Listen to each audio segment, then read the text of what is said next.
Tonight, we will rest together in the gentle embrace of ancient Buddhist wisdom. These are not lessons to learn or teachings to master. They are simply stories, soft as evening light, designed to carry you into the deepest, most restorative sleep you have experienced in a long time. Before we begin, feel free to share where you are listening from and what time it is in your corner of the world. Know that right now, in this very moment, thousands of people just like you are settling into stillness, releasing the weight of the day and allowing these gentle teachings to guide them toward rest. You are not alone in this journey toward peace. There is nothing you need to do tonight except listen. You do not need to remember these stories. You do not need to understand every teaching. You simply need to allow your body to be held by whatever surface supports you and let these words wash over you like warm water, slowly dissolving the tension you have been carrying. Your only task tonight is to receive, to soften, to let go. The ancient Buddhist teachers understood something profound about the human spirit. They discovered that we are not meant to carry everything, that the mind, like the body, needs rest. That peace is not something we achieve through effort, but something we allow through surrender.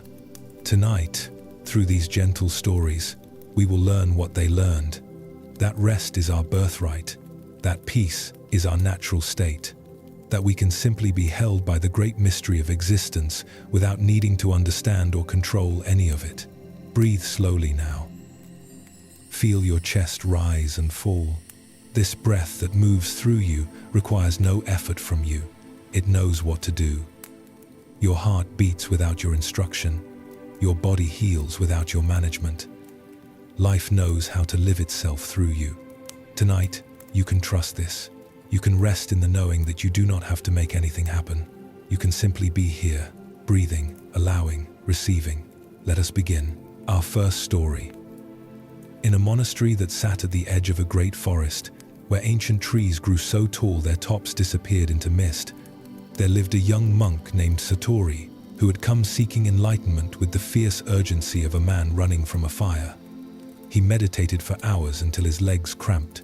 He studied texts until his eyes burned with exhaustion. He performed each ritual with meticulous precision, believing that if he could just practice hard enough, long enough, perfectly enough, he would finally achieve the peace he sought. But peace did not come. Instead, Satori grew more exhausted, more frustrated, more convinced that something was wrong with him. He watched the older monks move through their days with a quiet ease that seemed impossible to him. They smiled easily. They laughed at simple things. They worked in the gardens with unhurried attention, as if each moment were enough in itself. Satori could not understand how they had achieved this state, and his failure to reach it tormented him. One autumn evening, as golden light filtered through the monastery windows, Satori approached the oldest monk, a man named Genki who had practiced at the monastery for over 50 years.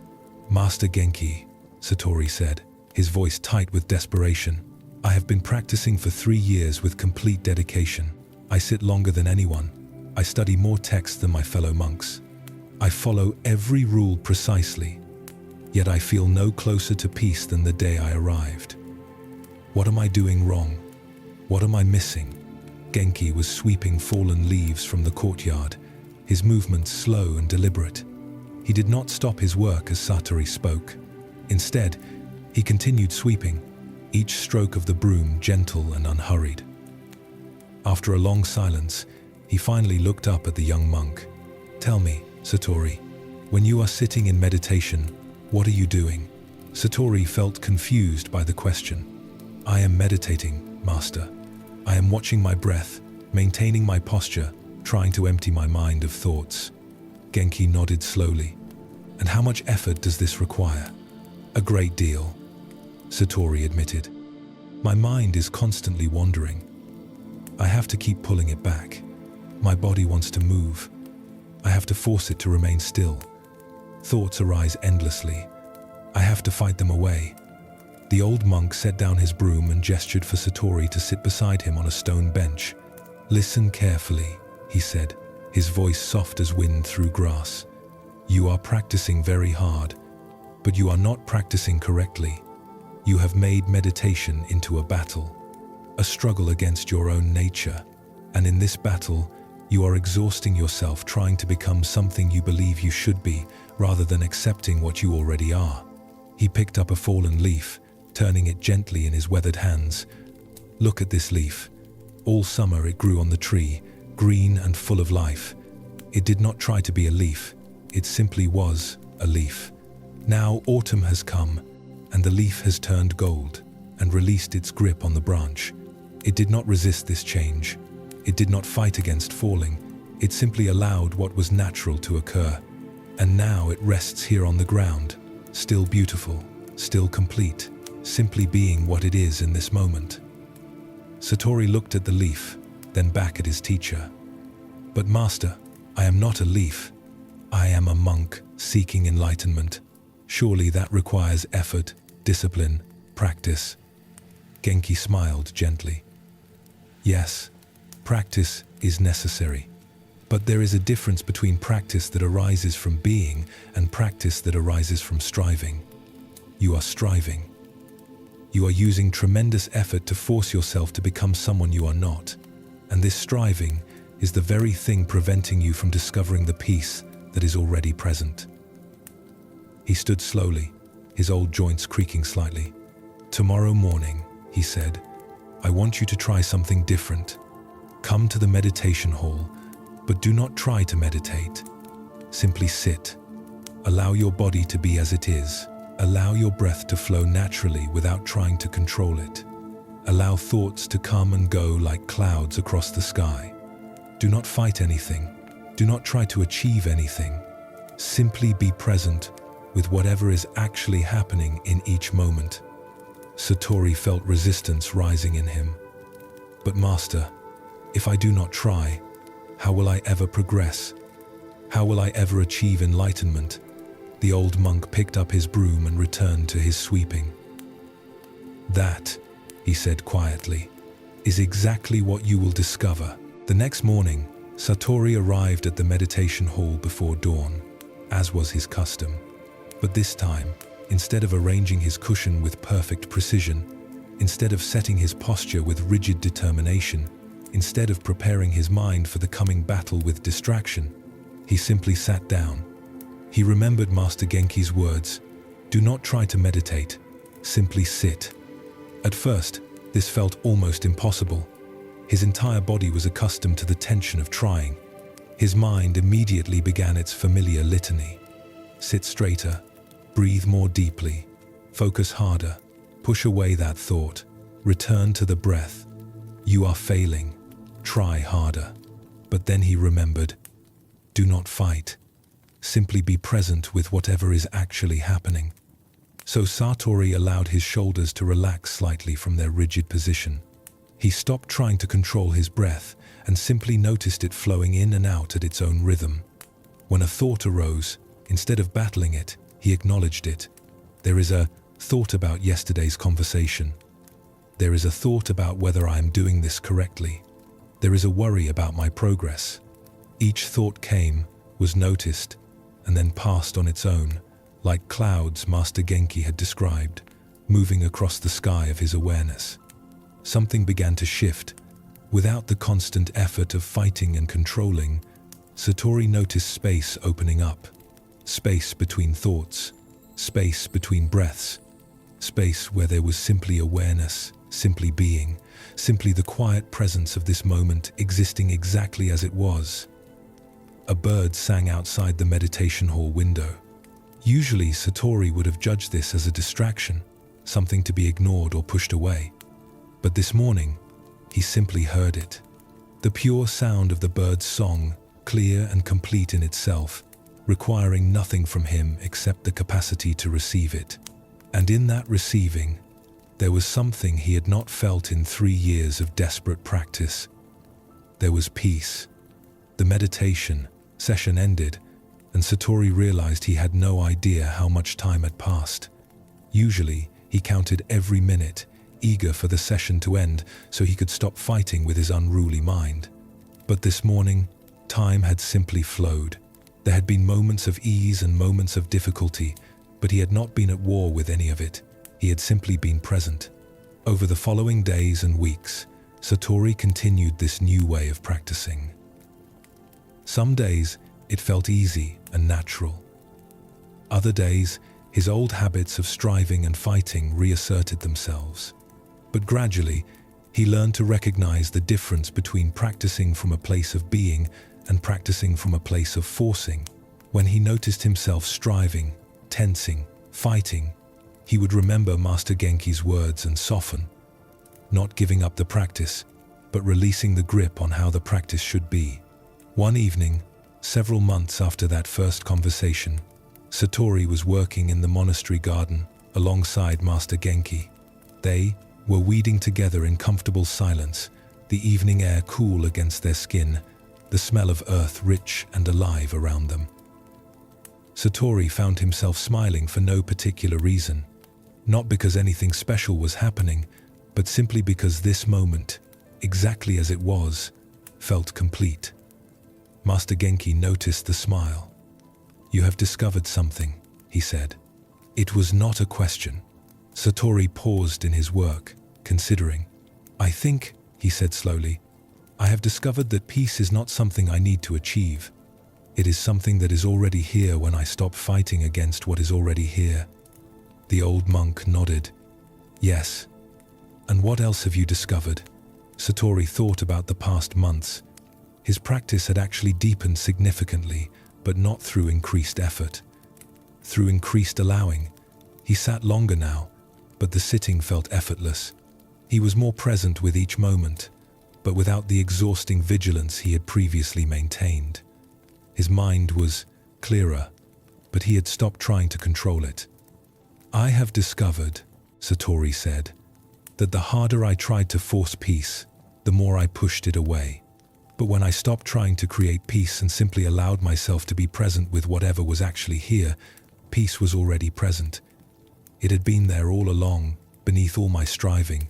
Master Genki pulled a weed and gently shook the soil from its roots before placing it in his basket. "This is the teaching that takes some people a lifetime to learn. You are fortunate to have learned it young. Peace is not something we create through effort.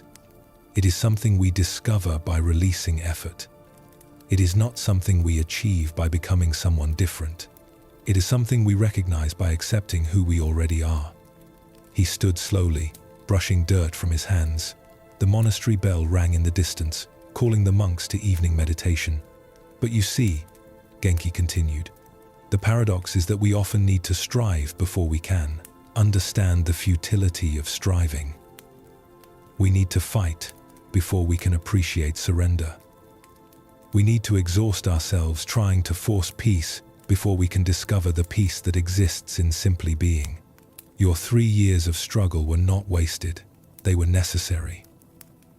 They taught you what trying cannot accomplish, and in that teaching, they created space for what can only come through allowing." Satori bowed deeply to his teacher, tears of gratitude in his eyes. Not because he had achieved something, but because he had finally stopped trying to achieve anything. And in that stopping, everything he had been seeking had been found. Feel this teaching in your own body now. Notice where you might be trying, striving, forcing.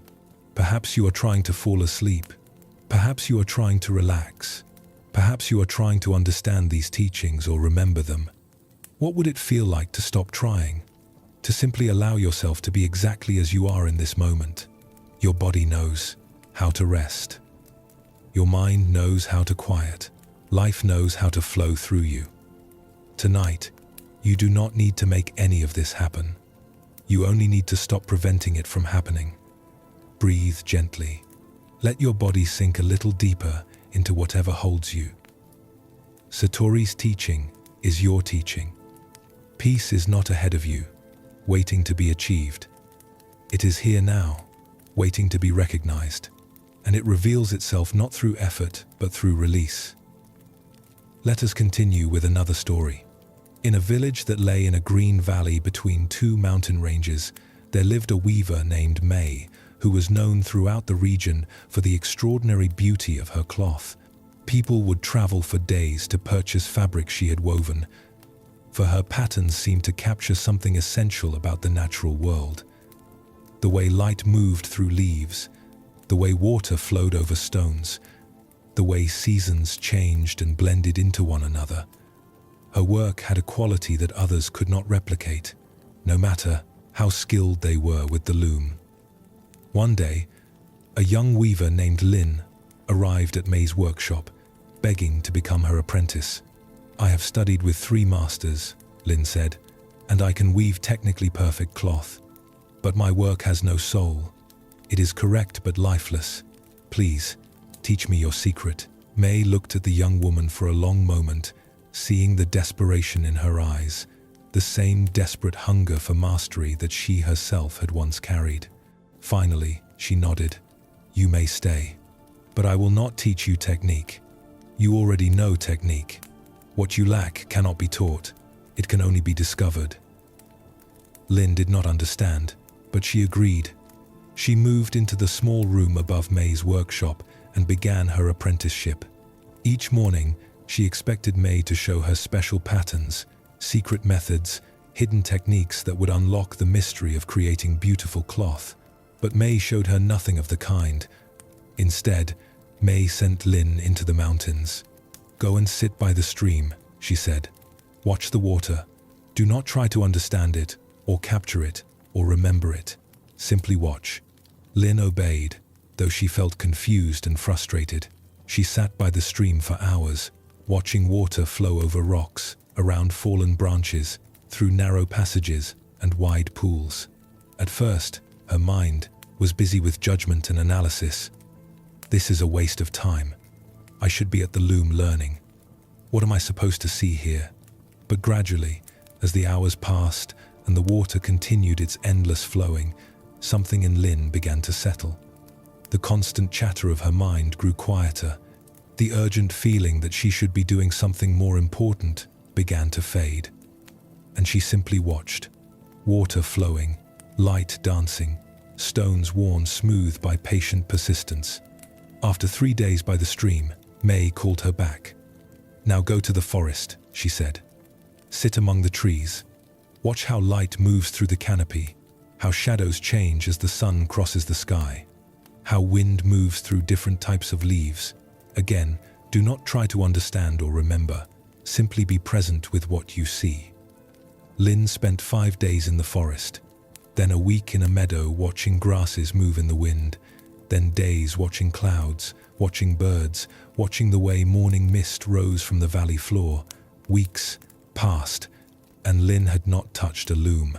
She began to wonder if May was simply avoiding teaching her, finding elaborate ways to keep her busy without actually sharing any knowledge. One evening, frustrated and ready to leave, Lin confronted her teacher. "Master May, I have been here for 2 months, and you have taught me nothing. You send me to watch water and trees and clouds, but you do not show me how to weave. I came here to learn your craft, not to sit idly in nature." May was at her loom, working on a piece that shimmered with patterns of flowing water. She did not stop her work as Lin spoke. "Tell me," she said quietly, "when you watched the stream, what did you see?" Lin felt impatient. "I saw water flowing over rocks. I saw light on the surface. I saw the movement of the current. But what does this have to do with weaving?" May's hands moved steadily across the loom, the shuttle passing back and forth with a gentle rhythm. "And when you watched the forest, what did you see?" "I saw trees, light and shadow, wind moving through leaves. But in the meadow, grasses bending, patterns in the wind, the way everything moved together. But Master May, I still do not understand what any of this has to do with creating beautiful cloth." May stopped her weaving and turned to face her student. "Everything," she said simply. "It has everything to do with it. Come here. Look at this piece I am weaving. What do you see?" Lin looked at the cloth on the loom. It was extraordinary, as always. The pattern captured the essence of flowing water, but it was more than just a representation. It seemed to actually flow, to move, to carry the same quality as the living stream itself. "I see water," Lin said. "But how did you create this? What pattern are you following? What technique are you using?" Mei smiled gently. "I am not following a pattern. I am not using a technique. I am simply allowing what I saw by the stream to flow through my hands."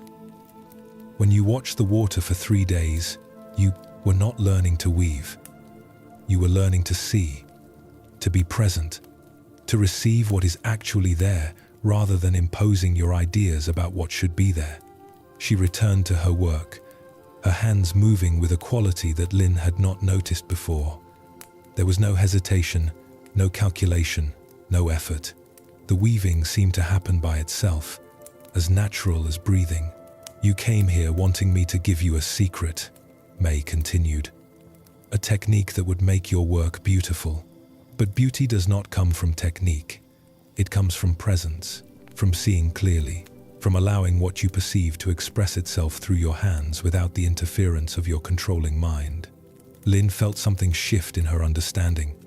All those hours by the stream, in the forest, in the meadow, she had been learning to be present, to see without judgment, to receive without trying to capture or control. And now, for the first time, she understood that this was not a waste of time. This was the essential teaching. "Tomorrow," Mei said, "you will begin weaving, but you will not try to create beautiful cloth. You will simply sit at the loom and allow your hands to move. You will remember what you saw in the water, in the trees, in the grasses, not as memories to be copied, but as living experiences that can flow through you, and we will see what emerges." The next morning, Lin sat at a loom for the first time in months. She felt nervous, uncertain. But then she remembered the stream, how she had sat for hours simply watching, without trying to understand or control. She took a breath and allowed her hands to move. At first, they moved awkwardly, her mind trying to direct them, to make them create something specific. But then she remembered Mei's teaching. She softened. She released the grip of intention. She simply allowed. Her hands began to move with a different quality. The shuttle passed back and forth with a rhythm that seemed to come from somewhere beyond her conscious control. And slowly, over hours of work, a pattern began to emerge. It was not a pattern she had planned or designed.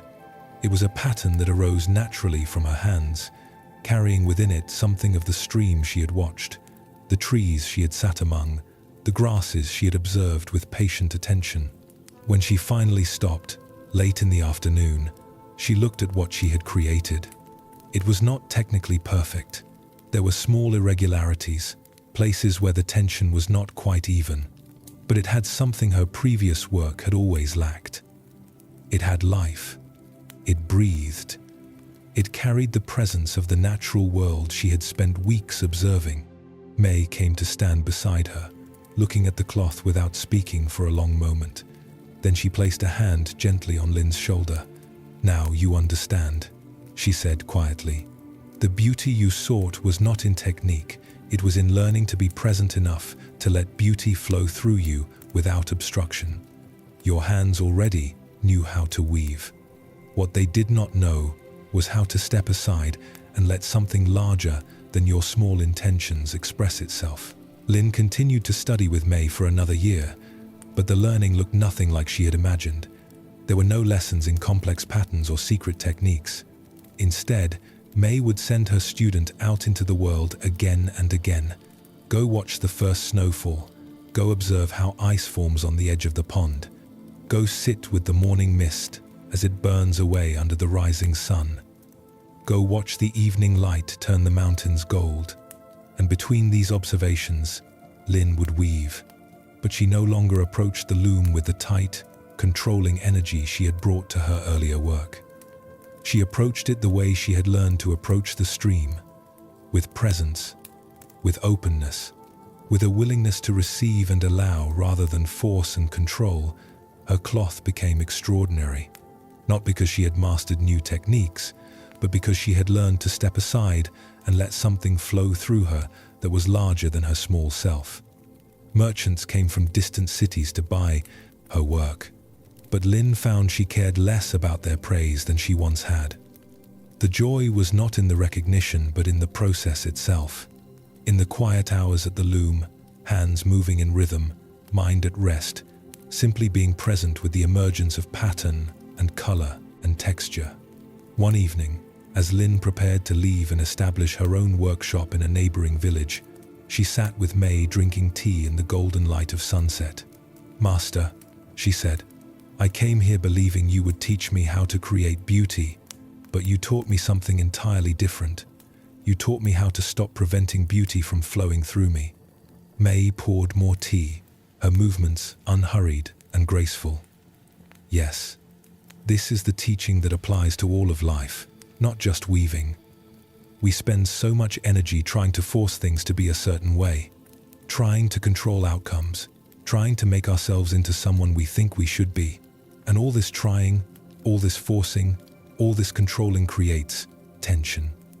It blocks the natural flow of life moving through us." She gestured to the cloth Lin had woven that day, draped over a chair nearby. "When you first came here, you wanted me to give you something, a secret, a technique. But what you needed was not to gain something, but to release something, to let go of the tight grip of controlling and allow yourself to be open, receptive, present with what is actually here." Lin nodded slowly, understanding. "The stream taught me this. I could not control the water or make it flow differently. I could only watch and receive what it was already doing. And when I brought that same quality of receiving to the loom, beauty emerged naturally." Mei smiled. "Yes, and this is true not just in creative work, but in every aspect of being human. We cannot force peace. We cannot control happiness. We cannot make life conform to our wishes. But we can learn to be present with life as it actually is, to receive what comes, to work with what appears rather than constantly fighting for what we wish would appear. And in that presence, in that acceptance, something beautiful naturally emerges." Lin left the next morning, carrying with her not rolls of cloth or written instructions, but something far more valuable. She carried the teaching of presence, of allowing, of stepping aside so that something larger than the small, controlling self could express itself through her. And this teaching stayed with her for the rest of her life, informing not just her weaving but the way she met every moment, every challenge, every joy and sorrow that arose. Feel this teaching settle into your awareness now. You, too, have perhaps been trying too hard, trying to make yourself relax, trying to force sleep to come, trying to control your thoughts or stop your mind from wandering. But what if you could approach this moment the way Lin learned to approach the loom? What if you could simply be present with whatever is actually here without trying to make it different? Your breath is flowing naturally. You do not need to control it. Your body is settling into rest. You do not need to force it. Your mind is gradually quieting. You do not need to fight with it. Everything is happening as it needs to happen. Your only task is to allow, to be present, to receive this moment exactly as it is. Let your shoulders drop a little more. Let your jaw soften. Let your hands rest open and relaxed. Like Lin at her loom, you can release the tight grip of trying and simply allow yourself to be here, breathing, resting, held by the great mystery that knows how to move you from waking into sleep without any effort from you. Let us continue our journey with another gentle story. In a monastery built on a hillside overlooking the sea, there lived a community of monks dedicated to the practice of mindfulness and compassion. Among them was a monk named Tenzin, who was responsible for the monastery garden.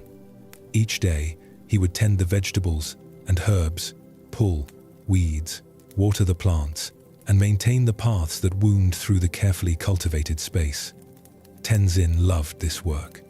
He found peace in the simple, repetitive tasks, the feeling of soil under his fingernails, the satisfaction of watching things grow under his care. But there was one aspect of the garden that troubled him deeply. Despite his best efforts, despite his careful attention, plants would sometimes die. A frost would come unexpectedly and kill the tender seedlings. Insects would devour the leaves of vegetables he had nurtured from seeds.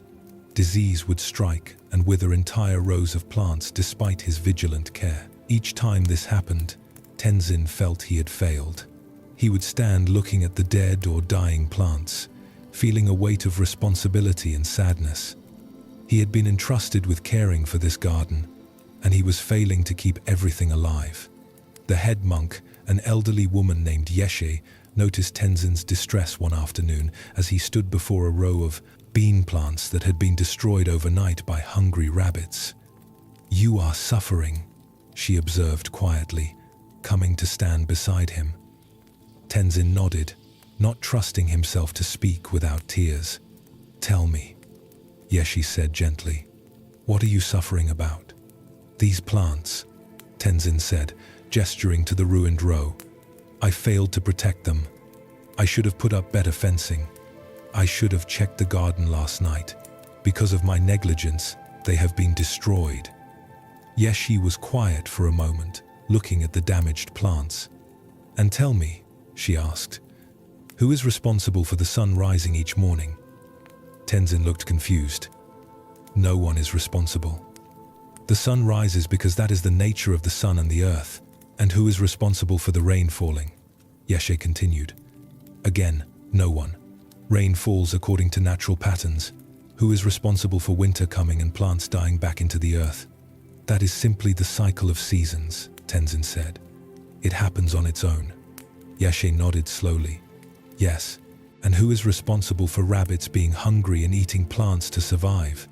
Tenzin began to see where his teacher was leading him. "The rabbits are just being rabbits. They need to eat." "Exactly," Yeshe said. "So tell me, why do you believe you should be able to control these natural processes? Why do you take responsibility for outcomes that involve forces far beyond your management? You are not failing as a gardener when plants die. You are simply witnessing the natural cycles of life and death that have been occurring since long before you were born and will continue long after you are gone." She knelt down beside the damaged plants, touching the chewed stems gently. "Your responsibility is not to prevent death. That would be impossible. Your responsibility is to tend, to care, to show up each day and do what you can with love and attention. But the results, the outcomes, these are not yours to control. They belong to the great web of life, to the countless forces that interact in ways too complex for any mind to manage." Tenzin felt something loosening in his chest, a tight knot of responsibility he had been carrying beginning to soften. "But Master Yeshe, if I am not responsible for the outcomes, what is the point of trying? Why should I work so hard to care for the garden if I cannot control whether things live or die?" Yeshe smiled, brushing soil from her hands. "You care for the garden not because you can control the outcomes, but because caring is its own reward.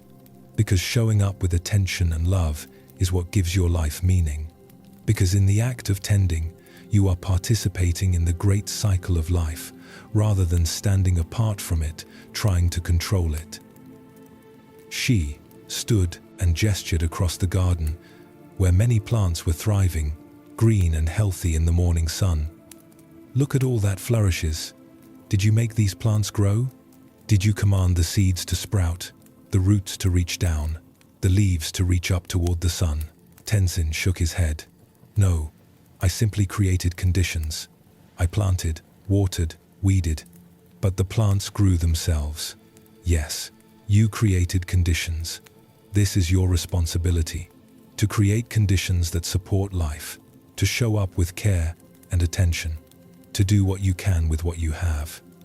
But the growing itself, the living and the dying, these are not yours to control. They are part of a mystery much larger than your individual will." Over the following months, Tenzin's relationship with the garden transformed completely. He still worked with dedication, still tended the plants with loving attention. But when frost came and killed seedlings, he no longer collapsed into self-blame. When insects devoured leaves, he did not take it as a personal failure. He did what he could to protect and support the plants, but he released his grip on the outcome. He learned to see himself not as the controller of the garden, but as a participant in its unfolding, doing his part while allowing all the other forces of nature to do theirs. One day, as he was harvesting vegetables for the monastery kitchen, he realized something profound. He was happier now than when he had tried to keep everything perfect. The garden was no more or less healthy than before. Plants still lived and died according to their own rhythms, but he was at peace, because he had stopped trying to carry a responsibility that was never his to carry. He had learned the difference between caring deeply and controlling tightly, and in that distinction lay a freedom he had never known. Feel into this teaching now. What are you trying to control that is not yours to control? Perhaps you are trying to control your thoughts, demanding that your mind be quiet when thoughts naturally arise. Perhaps you are trying to control your body, insisting it relax when it is simply doing what bodies do. Perhaps you are trying to control sleep itself, forcing it to come according to your timeline rather than its own natural rhythm. What would it feel like to release this control? To recognize, as Tenzin learned, that your responsibility is not to control outcomes, but to create conditions. You have created conditions for rest by lying down, by listening to these gentle teachings, by allowing this time for yourself. Now you can release the outcome. Sleep will come, or it will not come according to its own rhythm. Your mind will quiet, or it will continue to think. Your body will relax, or it will hold some remaining tension. None of this is yours to control. You can simply be present with whatever is actually occurring. Breathe gently. Let your body rest as it is resting. Let your mind be as it is being. You are not failing if you are not yet asleep. You are not doing anything wrong if thoughts still arise. You are simply here, present, participating in this moment exactly as it is. And this is enough, more than enough. It is everything. Let us visit another story. This one, about a teaching on gentleness. In a small village that sat at the foot of mountains known for their harsh winters, there lived a woodcarver named Chen, who was famous for the delicate beauty of his work. He could carve birds so lifelike they seemed ready to take flight. He could shape flowers from wood so detailed you could see the veins in each petal. People came from many villages to purchase his carvings, marveling at the skill of his hands. But Chen had a secret that troubled him. Though his finished work was delicate and beautiful, his process was harsh. He would grip his tools with fierce intensity, his jaw clenched, his body rigid with concentration. He would work for hours without break, pushing through pain and exhaustion, demanding perfection from himself with each cut of the blade. When a piece did not turn out exactly as he envisioned, he would sometimes destroy it in frustration, throwing it into the fire and beginning again. His young apprentice, a girl named Mei, watched this with growing concern. She admired Chen's skill but was troubled by the harshness with which he treated himself.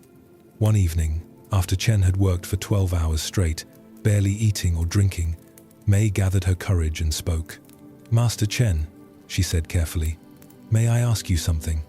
Chen looked up from the bird he was carving, his eyes red from strain, his hands trembling slightly from exhaustion. "What is it?" "Your carvings are so gentle and beautiful, but the way you work is not gentle at all. You push yourself so hard. You are so harsh with yourself when things do not go perfectly. How can such gentle beauty come from such harsh process?"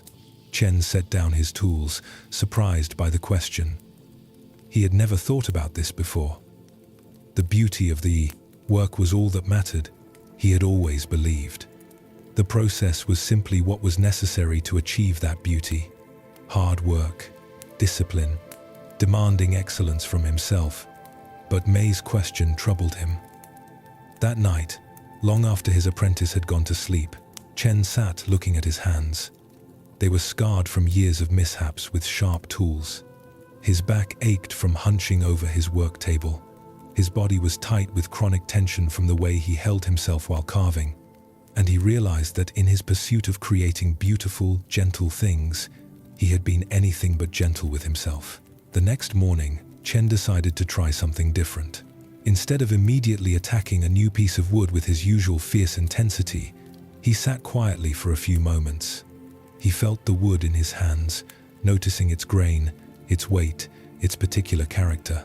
He took a few slow breaths, allowing his shoulders to drop from their habitual position up near his ears. When he finally picked up his carving knife, he held it more lightly than usual. Instead of gripping it with white-knuckled force, he allowed it to rest naturally in his hand. Instead of attacking the wood, he began to work with a softer touch, letting the blade follow the natural grain rather than forcing it to cut where he demanded. Something remarkable happened. The work felt different. Not easier, exactly, but more like a conversation than a battle. The wood seemed to respond to his gentler approach, revealing possibilities he had not seen when he approached it with harsh determination. His hands moved more fluidly. His breath flowed more naturally, and the hours passed without the usual accumulation of tension in his body. When evening came, Chen looked at what he had created. It was a small bird, similar to many he had carved before. But there was something different about it, a quality he could not quite name. It seemed more alive somehow, as if his gentler approach had allowed more life to flow through his hands into the wood. Mei came to look at the day's work. She stood for a long moment in silence, then smiled. "This is your most beautiful work yet, Master Chen. And I notice you do not look as exhausted as you usually do at day's end." Chen nodded slowly, still trying to understand what had changed. "I tried something different today. I worked more gently, less forcing, more allowing. And you were right, Mei. The harshness I brought to my work was not creating beauty. It was creating tension that I then had to overcome to let beauty emerge." Over the following weeks and months, Chen continued to explore this new way of working. He learned to notice when he was gripping his tools too tightly and to consciously soften his hold. He learned to pause regularly, to breathe, to release the tension that would begin to build in his shoulders and jaw. He learned to approach each piece of wood not as an enemy to be conquered, but as a partner in creation, each with its own nature that deserved respect. His work did not diminish in quality. In fact, it improved. The pieces he created with this gentler approach had a liveliness his earlier work had lacked. But more importantly, Chen himself changed. He no longer ended each day exhausted and in pain. He no longer destroyed pieces in frustration. He found that he actually enjoyed the process of carving, not just the final result. And this enjoyment, this presence with the process itself, seemed to flow into the work, making it even more beautiful. One day, an old monk from the mountain monastery came to purchase a carving. He was known as a man of deep wisdom. And as he examined Chen's recent work, he said something that struck the carver deeply. "These pieces carry peace within them. Whoever created these was at peace while creating them. This is rare. Most artists are at war with themselves, and that war shows in their work. No matter how technically skilled they are." Chen felt tears rise in his eyes.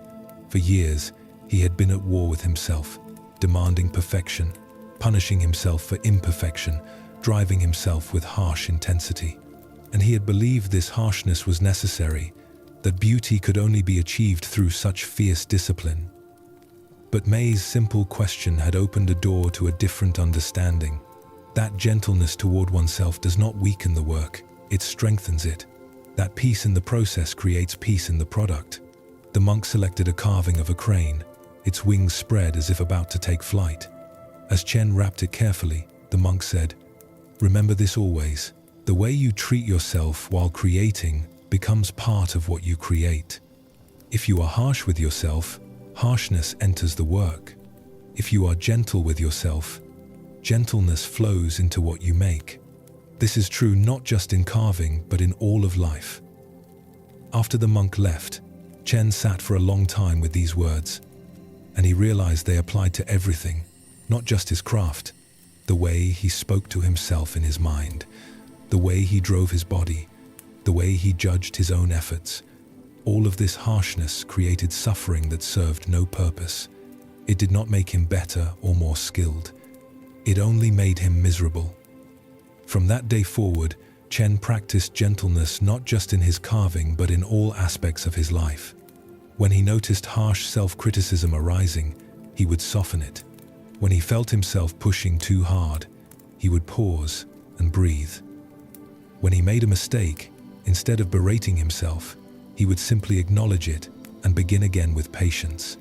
And this practice of gentleness transformed not just his work, but his entire experience of being alive. Feel this teaching settle into your awareness now. How are you treating yourself in this moment?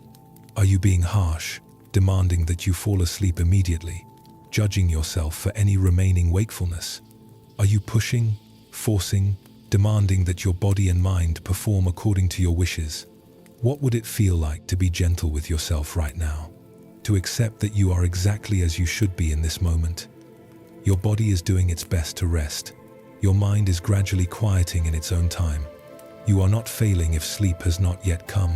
You are simply here, in process, moving naturally from waking towards sleep according to your own rhythm. Be gentle with your body. Let it rest exactly as it is resting. Be gentle with your mind. Let it think its thoughts without judgment. Be gentle with yourself. You are doing everything right simply by being here, breathing, allowing these gentle teachings to wash over you. Your hands can rest completely open now. Your jaw can be soft. Your eyes, closed or closing, need no effort to remain shut. Everything is happening naturally. You are held by gentleness. The gentleness of night, the gentleness of rest, the gentleness of simply being allowed to be exactly as you are. Let us journey to another story, this one about patience and the natural unfolding of things. In a region known for its rice terraces that climbed the mountainsides in elegant steps, there was a young farmer named Kenji who had inherited his family's land. He loved farming and felt honored to continue the work his ancestors had done for generations. But he struggled with impatience. Each spring, he would plant the rice seedlings and then spend the growing season worrying. Were they growing fast enough? Were they healthy enough? Should they be greener, taller, more robust? He would walk among the young plants daily, sometimes multiple times a day, checking their progress, comparing them to his neighbor's crops, wondering if he was doing something wrong. His grandfather, who still lived on the farm though he was too old to work the fields himself, would watch Kenji's anxious pacing with gentle concern. One afternoon, as Kenji stood in the field once again, examining the rice plants with worried concentration, his grandfather called out to him, "Kenji, come sit with me for a moment." Kenji reluctantly left the field and joined his grandfather on the porch of their farmhouse. The old man was drinking tea, his weathered face peaceful in the afternoon light. "Tell me," Grandfather Kenji said as he sat down, "do you think the rice is growing well this year? Do you think I am farming correctly?" "I think," the old man said slowly, "that you are spending more energy worrying about the rice than the rice is spending growing." Kenji felt defensive. "But I am responsible for these crops. If I do not watch carefully, if I do not make sure everything is going well, how will I know if something needs to be corrected?" His grandfather smiled gently. "Tell me, when you were a seed in your mother's womb, did she worry every moment about whether you were growing correctly? Did she check constantly to see if your fingers were forming properly, if your heart was developing as it should?" Kenji shook his head. "I suppose she trusted that my body knew how to grow." "Yes. And did your body need her constant attention and worry to grow correctly?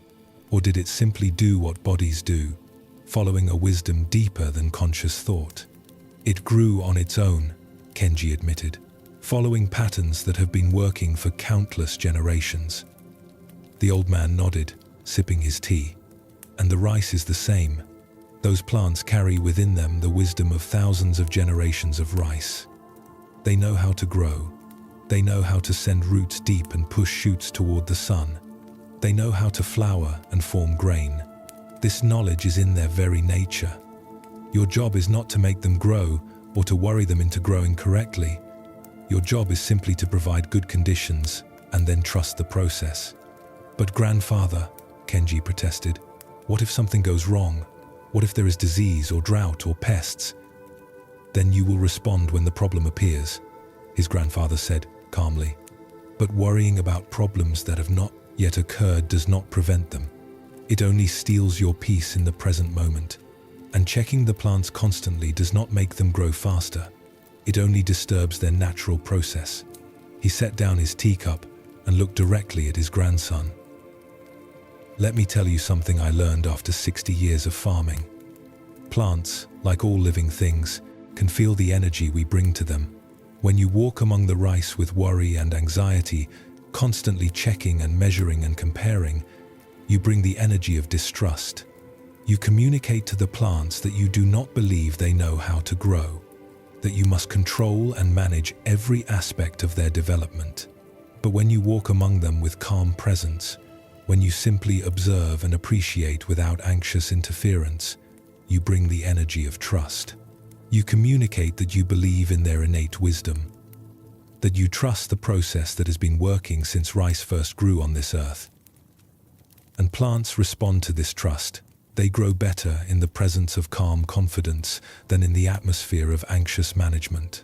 Kenji sat quietly, letting these words sink in.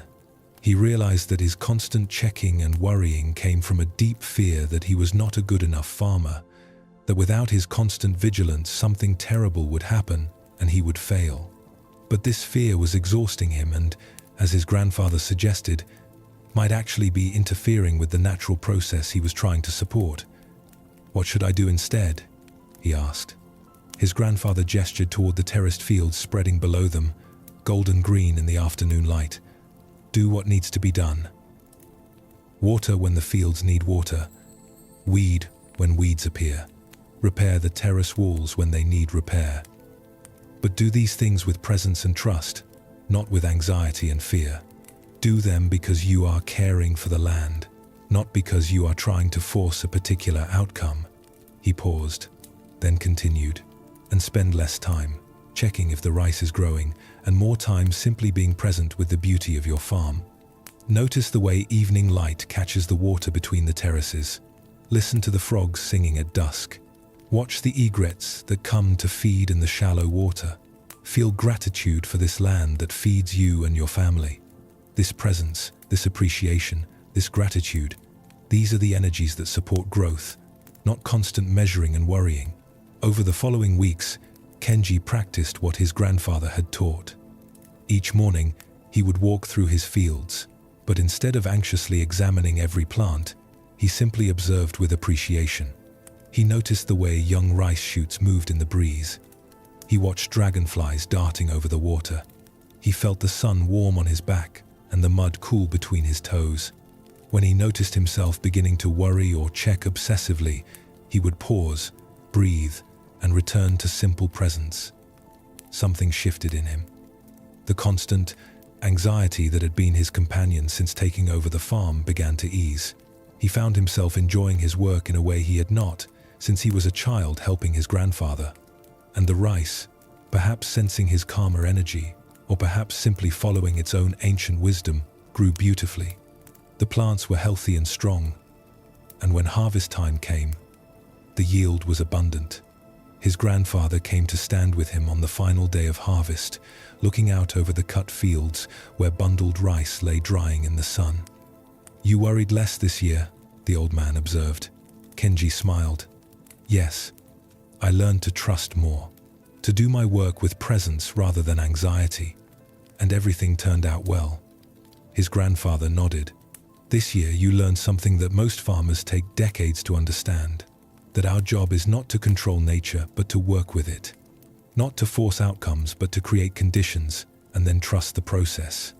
This is true not just in farming but in all of life." Feel this teaching settling into your body now. What are you trying to force or control in this moment? Are you anxiously checking to see if you are relaxing yet? Are you measuring whether sleep is approaching? Are you trying to make something happen according to your timeline? What if you could approach this time of rest the way Kenji learned to approach his rice fields, simply creating conditions, providing what is needed, and then trusting the natural process? You have created conditions for sleep by lying down, by listening to these gentle stories, by giving yourself this time. Now you can release the anxious checking. You can stop trying to force sleep to come. You can simply trust that your body and mind know how to move from waking into sleep, that this process has been working for as long as humans have existed, that it does not need your constant management. Your breath is flowing at its own rhythm. Trust it. Your body is settling into rest at its own pace. Trust it. Your mind is gradually quieting according to its own natural process. Trust it. Everything is unfolding exactly as it needs to unfold. Your only task is to be present, to allow, to trust. Let your body sink deeper now. Feel how it is held completely by whatever surface supports you. You do not need to hold yourself up. You can trust that you are held. You can let go completely. Like rice growing in the field, you can trust the ancient wisdom that knows how to rest, how to sleep, how to restore and renew without any conscious effort from you. Let us travel now to another time and place, where another teaching awaits. In a coastal village where fishing boats returned each evening with the day's catch, there lived a fisherman named Taro who had fished these waters his entire life. He knew every rock beneath the surface, every current and tide, every place where fish gathered according to the season. His knowledge was deep, earned through decades of patient attention. But Taro carried a heavy burden. 20 years earlier, he had been out fishing with his younger brother Hiro when a sudden storm arose. The waves grew fierce, and in the chaos of trying to secure their boat, Hiro had been swept overboard. Taro had searched desperately, diving again and again into the churning water, but his brother was gone. Though the village told him it was not his fault, that storms are unpredictable and accidents happen, Taro could not forgive himself. He believed he should have been more careful, more vigilant, faster to react. For 20 years, he carried this guilt like a stone in his chest. Every time he went out on the water, he thought of his brother. Every time he saw families together, he felt the weight of his failure. He had robbed his brother of life, he told himself. He had failed in his most basic duty to protect someone he loved. One day, an old monk arrived in the village. He had walked from a distant monastery and was making a pilgrimage to sacred sites along the coast. The village offered him hospitality, and he stayed for several days, sitting quietly by the harbor watching the boats come and go. Taro noticed the monk watching him each evening as he returned from fishing, his boat loaded with the day's catch but his face heavy with the sorrow he always carried. Finally, on the third evening, the monk approached him as he was cleaning his nets. "You carry something very heavy," the monk observed. "Heavier than all the fish in your boat." Taro looked up, startled. Then, without planning to, he found himself telling this stranger the entire story. About his brother, about the storm, about 20 years of guilt that would not release its grip on his heart. The monk listened in complete silence until Taro finished. Then he asked a simple question. "Tell me, on the day of the storm, did you want your brother to die?" Taro felt shocked. "No, of course not. I loved my brother. I would have given my own life to save his." "And when the storm came, did you do everything you could to save him?" "Yes. I searched until I could barely swim anymore. I dove until my lungs were bursting. I did everything possible." The monk nodded slowly. "Then tell me, why do you believe you should have been able to control the ocean? Why do you believe you should have been able to stop a storm? Why do you take responsibility for forces that are beyond any human power to manage?" Taro opened his mouth to respond, then closed it. He had never thought of it this way. The monk continued, his voice gentle but firm. "You are punishing yourself for not being a god, for not having powers that no human possesses. The ocean does what the ocean does. Storms arise and pass. Waves take what they take. This is the nature of the sea. You know this. Every fisherman knows this. Yet you believe you should have been exempt from this reality. That your love for your brother should have given you the power to control nature itself. But I was responsible for him, Taro said, his voice breaking. He was my younger brother. I was supposed to keep him safe. The monk picked up one of Taro's nets, running the rope through his weathered fingers. You were responsible for doing your best, for showing up with care and attention, for responding to the situation with all your skill and love. And you did this. You did everything humanly possible. But you were not responsible for controlling the uncontrollable. You were not responsible for stopping a storm. You were not responsible for overcoming the power of the ocean. He set down the net and looked directly at Taro. Your brother knew the risks of fishing. Every person who goes out on the water knows these risks. The ocean gives life through the fish it provides, and sometimes the ocean takes life. This is not punishment. It is not anyone's fault. It is simply the nature of living in a world where forces much larger than ourselves are constantly at work. Taro felt something beginning to crack in his chest, the stone he had been carrying for 20 years starting to shift. But how can I forgive myself? He whispered. The monk smiled sadly. You are asking the wrong question. There is nothing to forgive. You did nothing wrong. You were simply human, limited as all humans are limited, unable to control what cannot be controlled. The question is not how to forgive yourself, but how to accept reality, how to stop demanding that the past should have been different than it was, how to release the fiction that you should have had powers you never had. He stood slowly, preparing to continue his pilgrimage. Your brother is gone. This is a truth that causes sorrow, and sorrow is appropriate, but guilt is not. Guilt is the belief that you did something wrong, that you failed in some way. But you did not fail. You did everything possible.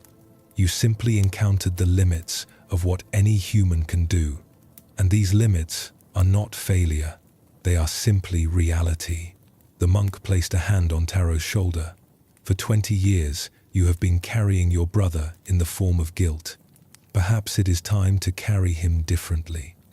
To carry his memory with love and gratitude for the years you shared, rather than with blame for circumstances you could not control. To honor his life by living yours fully, rather than imprisoning yourself in endless regret. After the monk left, Taro sat for a long time on his boat, watching the sun set over the water where his brother had died. He realized that all these years, his guilt had been a way of keeping his brother alive, of maintaining a connection through constant remembrance of that terrible day. But it was a connection built on suffering. What if he could remember his brother differently? Not the moment of death, but the thousands of moments of life they had shared. Not the storm he could not control, but the love that had been real and remains real even now. Slowly, over the following months, Taro began to practice a different way of carrying his brother's memory. When he went out on the boat, instead of replaying the storm, he would remember the jokes they had shared, the songs they had sung while pulling nets, the simple companionship of working side by side. When he saw families together, instead of feeling guilt, he would feel gratitude for the years he and his brother had been a family. The sorrow did not disappear. He still missed his brother. He still felt the ache of loss. But the guilt began to release its grip. He began to understand that he had been human in a situation that required supernatural powers, and being human was not a failure. It was simply what he was. One evening, a year after the monk's visit, Taro was mending nets when a young fisherman from the village approached him. The young man's face was troubled, and Taro recognized the expression immediately. It was the face of someone carrying guilt. The young man explained that his father had been injured in an accident on their boat, and he blamed himself for not preventing it.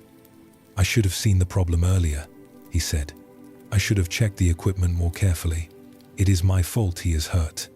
Taro set down his nets and invited the young man to sit beside him. Then he told him something he had never told anyone.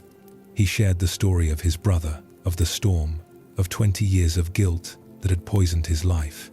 And then he shared what the monk had taught him. We are not gods, Taro said gently. We cannot control everything. We cannot prevent all accidents or predict all dangers. We can only do our best with the knowledge and ability we have in each moment, and our best, even when tragedy occurs, is enough. It has to be enough, because it is all any human can offer. The young man listened, and Taro could see his words landing in a heart that needed to hear them.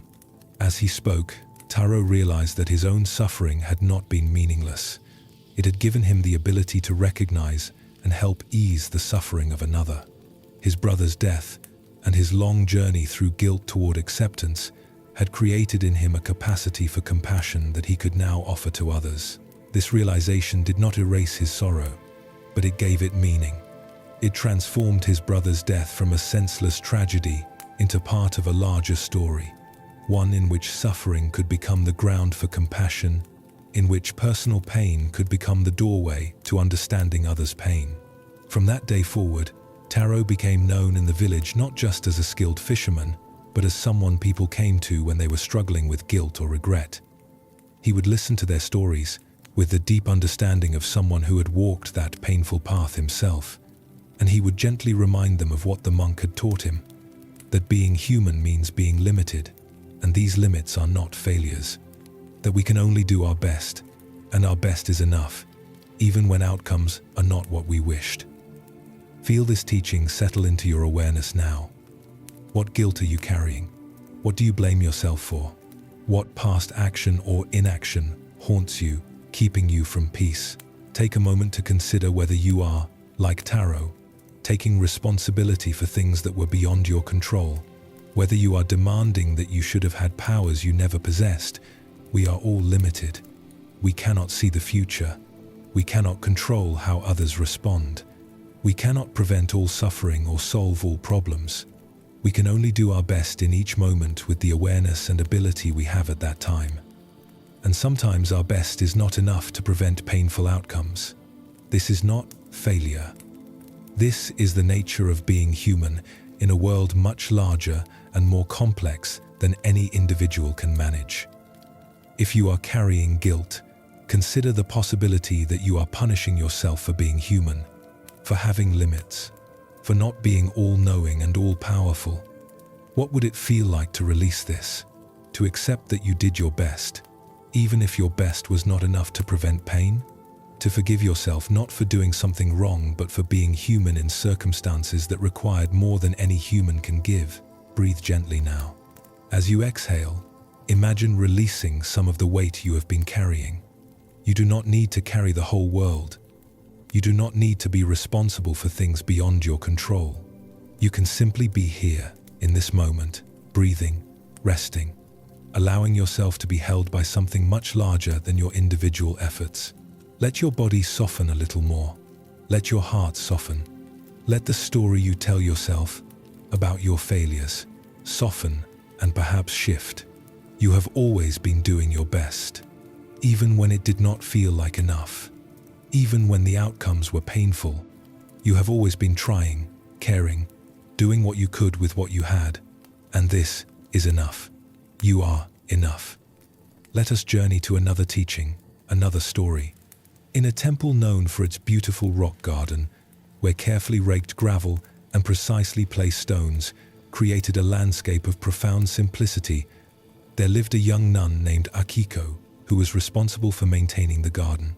Each morning, she would rake the gravel into perfect patterns, creating ripples that suggested water flowing around islands of stone. The work required complete focus and a steady hand, and Akiko took great pride in creating these patterns with precision and care. But there was a problem that troubled her deeply. Every afternoon, the temple welcomed visitors who would walk through the garden, admiring the patterns she had created that morning. And, inevitably, by evening, the patterns were disturbed. Footprints marked the gravel, the careful lines were blurred. The perfect order she had worked so hard to create was disrupted. Each evening, Akiko would look at the disturbed garden and feel a mixture of frustration and sadness. She would carefully rake away the footprints and restore the patterns, but she knew that the next day would bring more visitors and more disruption. It seemed like endless, futile work, creating beauty only to have it destroyed, over and over again. One evening, As she was raking away the day's disturbances, the abbess of the temple came to stand beside her. "You seem troubled," the abbess observed. Akiko paused in her work. "Reverend Mother, I spend my mornings creating these patterns with such care, but by evening, they are always disrupted. It feels like my work has no lasting value, that I am constantly trying to hold back an inevitable tide of disorder." The abbess was quiet for a moment, looking out over the garden where evening shadows were beginning to lengthen. "Tell me," she said, "do you believe the purpose of raking this garden is to create patterns that last forever?" Akiko considered. "I suppose I thought that was the goal, to create something beautiful and maintain it." The abbess shook her head gently. "No, that is not the purpose. If the purpose were to create lasting patterns, we would put glass over the gravel and forbid anyone from entering. But we do not do this. We invite people in. We welcome their footsteps. We accept that the patterns will be disturbed. Do you know why?" Akiko shook her head, genuinely puzzled. "Because the purpose of raking the garden is not to create patterns that last," the abbess explained. "The purpose is the raking itself. The practice of showing up each morning and creating something beautiful, knowing it will not last, knowing it will be disturbed, and creating it anyway. This is the teaching of impermanence. This is the practice of non-attachment. This is the art of engaging fully with life while remaining unattached to outcomes." She knelt down and ran her hand through the raked gravel, deliberately disturbing the lines. "Look," she said, "I have just destroyed a small part of your pattern. Does this diminish the value of the work you did this morning? Does it erase the care and attention you brought to your practice?" Akiko thought about this. No, she realized. The value was in the doing, not in the lasting. "Exactly," the abbess said, standing and brushing gravel from her hands. "Every morning you practice being present, being careful, being attentive. You practice creating beauty. These qualities you cultivate in yourself through the practice, these cannot be disturbed by footprints. These remain even when the patterns fade." She gestured to the garden around them. "This garden teaches us one of Buddhism's most essential truths, that everything changes, that nothing lasts, that impermanence is the nature of all conditioned things. The patterns you create in the morning are not meant to be permanent monuments. They are meant to be offerings to this moment, beautiful expressions of attention and care that exist fully in the time they exist and then dissolve to make room for tomorrow's patterns." "But if nothing lasts," Akiko asked, "what is the point of anything? Why create anything if it will only be destroyed?" The abbess smiled, a deep warmth in her eyes. "That is the question every human asks when they first truly understand impermanence. And the answer is beautiful in its simplicity. We create precisely because things do not last. If the patterns in this garden were permanent, there would be no need to rake tomorrow. If flowers never wilted, there would be no preciousness in their blooming. If moments lasted forever, there would be no reason to be fully present with them." She placed a gentle hand on Akiko's shoulder. "It is impermanence that makes life beautiful. It is the knowing that this moment will pass that invites us to be fully present with it. Your morning practice of raking has value not because it creates something permanent, but because it allows you to practice presence, care, and skill. The garden is simply the mirror that reflects your practice back to you."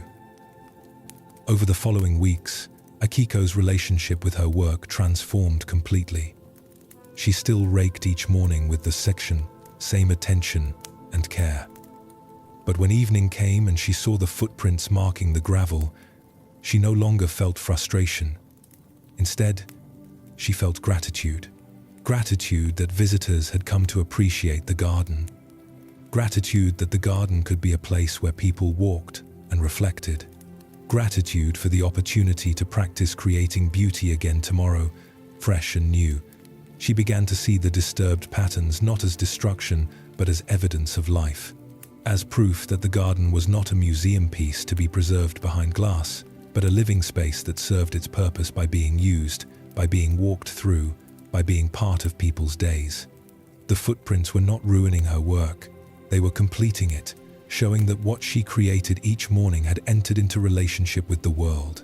One morning, after raking the garden with her usual care, Akiko stood back to admire the patterns. They were beautiful, perhaps the most beautiful she had ever created. And in that moment, instead of hoping they would last, instead of wishing visitors would be careful not to disturb them, she felt a quiet joy in knowing that these patterns existed now, fully and completely, and would soon change into something else. That this was their nature, that this was perfect. The abbess, watching from the temple doorway, smiled. Akiko had learned what many students take years to understand, that the beauty of life lies not in clinging to what we love, but in loving fully while we can, knowing that everything changes. That peace comes not from trying to make things permanent, but from accepting their temporary nature and engaging with them anyway. That the point is not to create something that lasts forever, but to show up, again and again, bringing our best to each moment, even though that moment will pass. Feel this teaching deeply now. What are you trying to hold on to? What are you resisting about impermanence? Perhaps you are trying to hold on to waking consciousness even, as your body naturally moves towards sleep. Perhaps you are trying to keep your mind sharp and alert, even though it naturally wants to soften and drift. Perhaps you are resisting the change that is already happening, the gradual shift from day into night, from waking into dreaming. What would it feel like to accept impermanence? To allow the patterns of your waking mind to be gently disturbed, like footprints in raked gravel? To let the sharp focus of daytime consciousness soften and blur, knowing that tomorrow you will wake again, fresh and renewed. To release your grip on this moment and allow the next moment to arrive, and the next, each one different, each one flowing naturally into the one that follows. Your breath is changing as you rest here. It is becoming slower, deeper, softer. This is impermanence. Your body is changing, muscles releasing tension you have been carrying. This is impermanence. Your thoughts are becoming less distinct, words blurring into images, dissolving into the formless space from which they arose. This is impermanence. And this impermanence is not something to fear or resist. It is the very nature of life. It is what allows you to move from waking into sleeping, from tension into relaxation, from activity into rest. If nothing changed, you would be frozen in this moment forever. But because everything changes, because impermanence is woven into the fabric of existence, you can allow yourself to drift, to soften, to release. Let your awareness become like the raked gravel in the rock garden. Beautiful patterns are still there, but they are gently being disturbed by the natural processes of rest. Thoughts are footprints moving through the patterns of your mind. Sensations are wind blowing across the surface. And all of this is perfect. All of this is exactly as it should be. You do not need to maintain the patterns. You can allow them to blur, to change, to dissolve. Tomorrow morning, like Akiko, you will wake and create new patterns. Your mind will be clear again. Your energy will be renewed. But tonight, you can let the patterns of the day be gently erased. You can rest in the space between one day and the next. You can allow impermanence to work its magic, transforming exhaustion into rest, wakefulness into sleep, yesterday into tomorrow. Let us visit one more teaching before we rest together in the deep silence that awaits us. In a mountain monastery, where snow fell thick in winter and wildflowers bloomed in brief summers, there lived an old teacher named Joshu, who was known for giving the simplest answers to the most complex questions.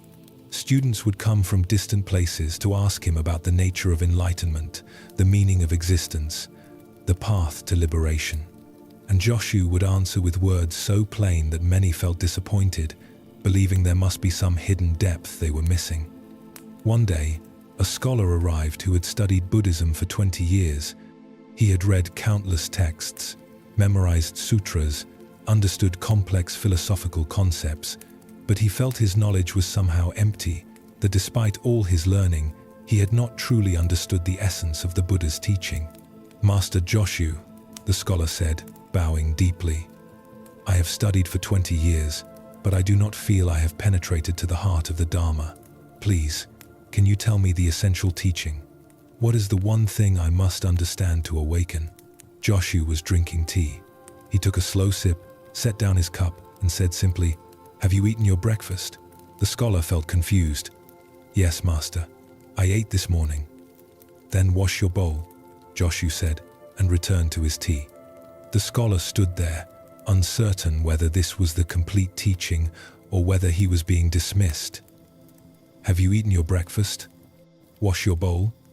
What kind of profound wisdom was this? Where was the deep insight he had traveled so far to receive? Seeing his confusion, Joshu gestured for him to sit. "You came here, seeking something special," the teacher said. "Some secret teaching that will suddenly transform your understanding.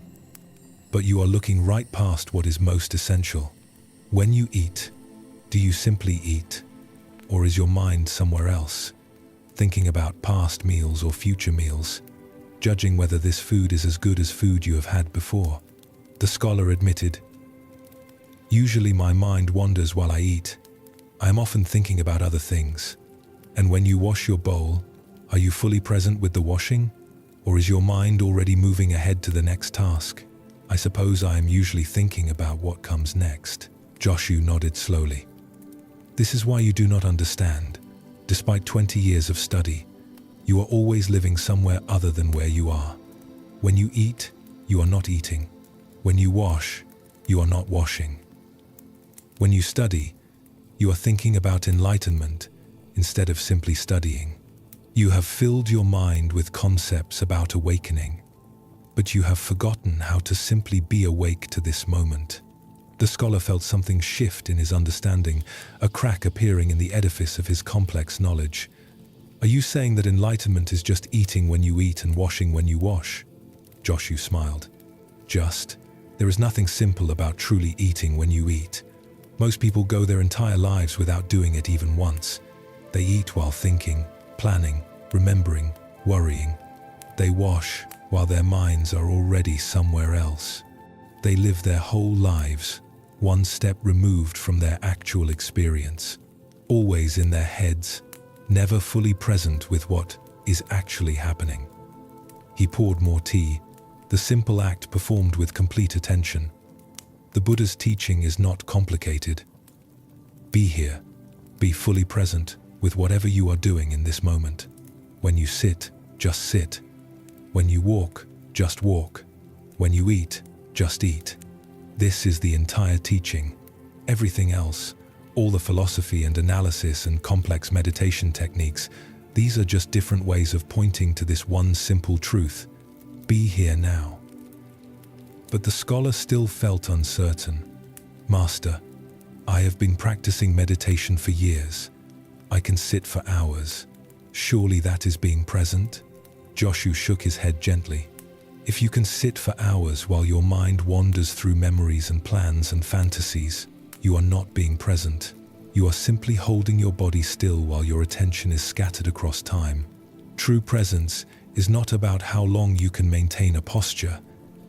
It is about the quality of attention you bring to whatever is happening right now." He gestured to the teacup between them. "Right now, there is this cup, this tea, this conversation, this breath moving in and out of your body. This is what is real. This is what is actually happening. Everything else, all your thoughts about the past and future, all your concepts and beliefs and understanding, these are just stories your mind is telling. They are not what is actually here." The scholar picked up his teacup and, for the first time in as long as he could remember, truly tasted the tea. He felt the warmth of the cup in his hands. He smelled the subtle fragrance rising with the steam. He noticed the exact sensation of the liquid on his tongue, the way it warmed his throat as he swallowed. And in that moment of complete presence, something released. The anxious seeking that had driven him for 20 years suddenly seemed unnecessary. Everything he had been searching for was right here in this simple act of drinking tea. Joshu saw the change in his student's face and nodded. "Now you understand. This is enlightenment. Not some special state to be achieved in the future, but the capacity to be fully present with what is actually here. To eat when you eat, to wash when you wash, to drink tea when you drink tea. This is the secret that is not secret. This is the teaching that is always available but rarely followed.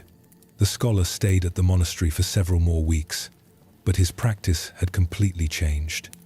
He no longer spent hours trying to achieve special meditation states. Instead, he practiced being present with ordinary activities.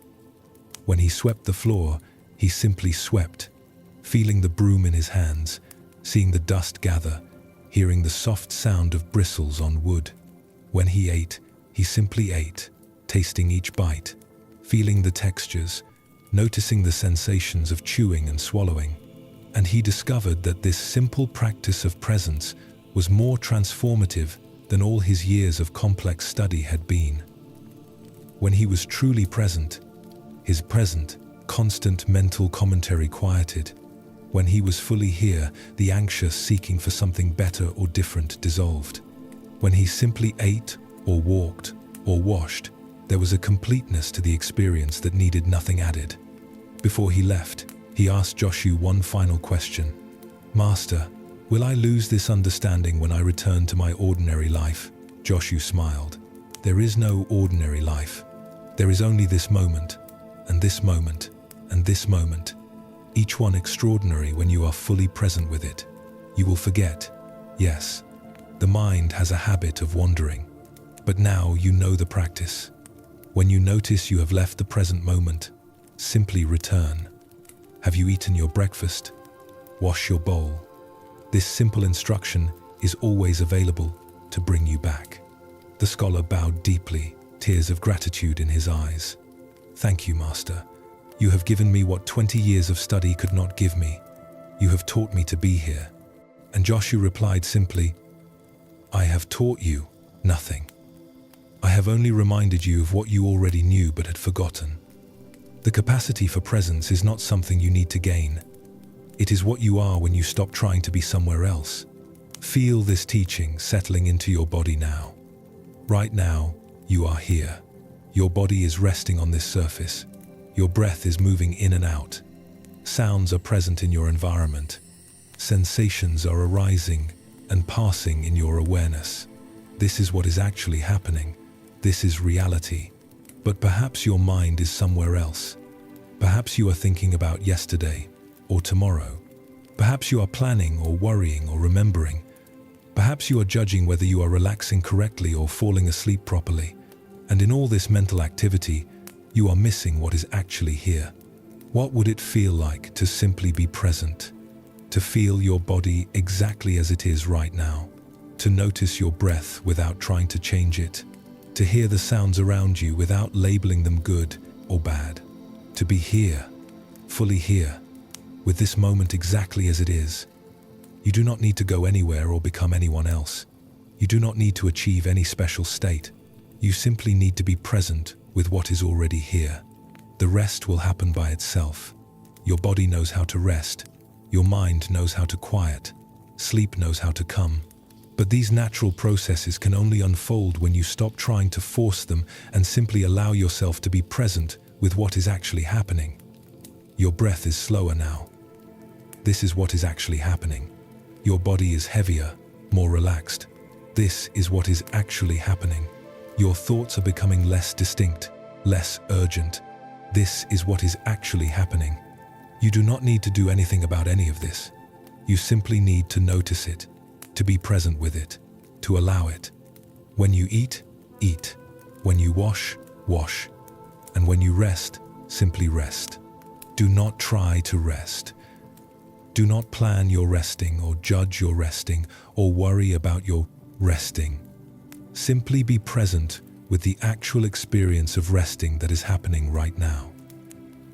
Let your awareness settle into this moment, not thinking about moments that have passed or moments yet to come. Just this moment, this breath, this sensation, this now. In a quiet monastery where bells marked the passing hours and incense smoke rose in delicate spirals, there was a practice that confused many visitors. The monks would sit in meditation for long periods, but they were taught never to seek any particular experience. Do not try to feel peaceful, their teacher would say. Do not try to become enlightened. Do not try to stop your thoughts or achieve any special state.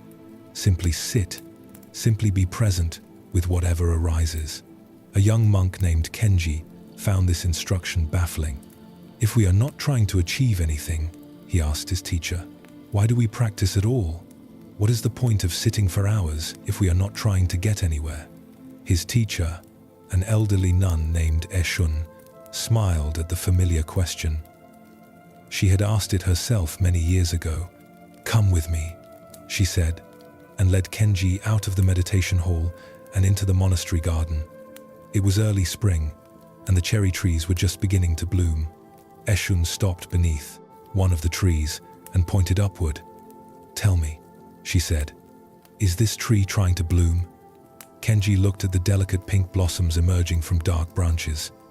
No, I suppose not. It is simply blooming because that is what cherry trees do in spring. Exactly, Eshun said. The tree does not try to bloom. It does not set goals or measure its progress or worry whether its blossoms are as beautiful as last year's blossoms. It simply allows what is natural to unfold. When conditions are right, warmth and water and light, blooming happens by itself. She sat down on a stone bench beneath the tree. Our practice is like this. We do not sit in meditation to force ourselves to bloom. We sit to create conditions, stillness, silence, attention. And when these conditions are present, something natural begins to unfold. Insight arises, peace emerges, understanding deepens. Not because we tried to make it happen, but because we stopped preventing it from happening. But how do we stop preventing it? Kenji asked, sitting beside her. Eshun watched a single petal fall from the tree, drifting slowly to the ground. We stop preventing it by releasing effort, by giving up the project of becoming someone other than who we are, by accepting this moment exactly as it is, rather than constantly wishing it were different. The trying itself is what prevents the natural unfolding. She turned to look at her student. You came to this monastery hoping to transform yourself, to become enlightened, to achieve peace. But this hoping, this striving, this constant reaching toward a future state, this is the very thing that prevents peace. Because peace is not in the future, it is here now, beneath all your seeking, but you cannot feel it while you are so busy trying to create it. Over the following months, Kenji practiced this teaching. When he sat in meditation, instead of trying to achieve a calm mind, he simply noticed whatever his mind was doing. Sometimes it was calm, sometimes it was busy with thoughts. Sometimes it was restless and distracted. He learned to be present with all of these states without judgment, without trying to change them into something else. And gradually, something shifted. He began to notice moments of deep peace arising spontaneously, not because he had tried to create them, but because he had stopped interfering with their natural emergence. Like the cherry tree blooming, these moments of peace simply happened when conditions were right, and the main condition that needed to be present was his willingness to stop trying to force anything to happen. One morning, as he sat in meditation, a profound stillness descended. His mind became perfectly clear and quiet, like a mountain lake on a windless day. Every sound, every sensation, every breath seemed to arise in this vast stillness, each one complete and perfect exactly as it was. He recognized that this was what he had been seeking for so long, but it had not come through his seeking. It had come through the release of seeking. After the sitting, he went to find Eshun. Master, he said, something happened this morning. A deep stillness, a feeling of everything being perfect exactly as it is. Eshun nodded. Yes, this happens when you stop trying to make it happen. But now I must warn you. The mind will want to hold on to this experience. It will want to recreate it tomorrow. It will want to make it permanent. And if you try to do this, you will lose it. This experience arose because you were not grasping for it. It will arise again, many times, but only when you are not seeking it. She stood and gestured toward the garden where cherry blossoms were now falling in earnest, covering the ground in a blanket of pink petals. The tree does not try to hold on to its blossoms. It allows them to bloom, to be beautiful for their brief time, and then to fall when their time has passed. This is wisdom. To allow things to arise, to be fully present with them while they are here, and to let them go when they naturally pass. Not grasping, not resisting, simply being present with the natural flow of arising and passing. Kenji bowed deeply. He understood now what he had not understood when he first arrived at the monastery. That the spiritual path is not about achieving special experiences. It is about learning to be present with ordinary experience in an extraordinary way. To allow life to unfold naturally rather than constantly trying to force it into shapes that match our preferences. Feel this teaching deeply now. You do not need to try to fall asleep. Sleep is not something you achieve through effort. It is something that happens naturally when you stop preventing it. And what prevents it? Trying, forcing, grasping, worrying about whether it will come. Your body already knows how to sleep. It has been sleeping since you were born. It does not need your instructions or your management. It simply needs you to stop interfering, to stop trying, to release effort, to allow what is natural to unfold. Like the cherry tree blooming, like the peaceful moments arising in Kenji's meditation, sleep will come when conditions are right. And you have created these conditions. You are lying down. You are listening to gentle teachings. You are allowing yourself this time of rest. The conditions are present. Now you can simply allow sleep to arise in its own time, in its own way, without your effort. Your breath is very slow now. Your body is deeply relaxed. Your mind is soft and quiet. These are the conditions. What happens next does not require your participation. You can simply allow. Allow your body to do what bodies do. Allow your mind to soften into formlessness. Allow consciousness to gradually dissolve into the mystery of sleep. Do not try to sleep. Simply be present with this moment, and this moment, and this moment. And somewhere in this chain of present moments, sleep will arise naturally, like blossoms on a spring branch, like peace in the heart of one who has stopped seeking it. Let us rest now in one final teaching, one final story to accompany you into the deep silence that awaits. In a hermitage high in the mountains, where clouds would sometimes drift through the simple dwelling, and where the only sounds were wind and birdsong, there lived a monk who had practiced for 50 years. His name was Ryokan, and he was known for the profound simplicity of his life and teaching. One day, a student climbed the mountain to ask him the question that had troubled her for many years. "Master Ryokan," she said, "I have been practicing meditation for 10 years. I have studied the scriptures. I have lived with discipline and intention, but I still feel that something is missing. I do not feel that I have arrived at the peace the Buddha promised. What am I missing? What must I do to finally find peace?" Ryokan was sitting outside his small hut, watching clouds drift past. He did not answer immediately. Instead, he simply sat there, present and still, as the wind moved through the grass and a bird called from a nearby tree. After a long silence, he finally spoke. "Look," he said quietly, gesturing to the vast landscape spread out below them, mountains rising and falling, valleys shadowed and sunlit, clouds moving across the endless sky. All of this is at peace. The mountains do not seek peace. The valleys do not practice to become peaceful. The clouds do not worry whether they are peaceful enough. They simply are, and in their simple being, they are completely at peace. He turned to look at her. "You ask what you are missing. You are missing nothing. You have everything you need for peace right now. What you are missing is the recognition of what you already have. You are looking for peace somewhere else, in some future state of attainment. But peace is here. It has always been here. You are simply looking right past it." "But Master," the student protested, "I am not at peace. I feel restless, uncertain, troubled by doubts and worries. How can you say I am already at peace when I clearly am not? Ryokan smiled gently.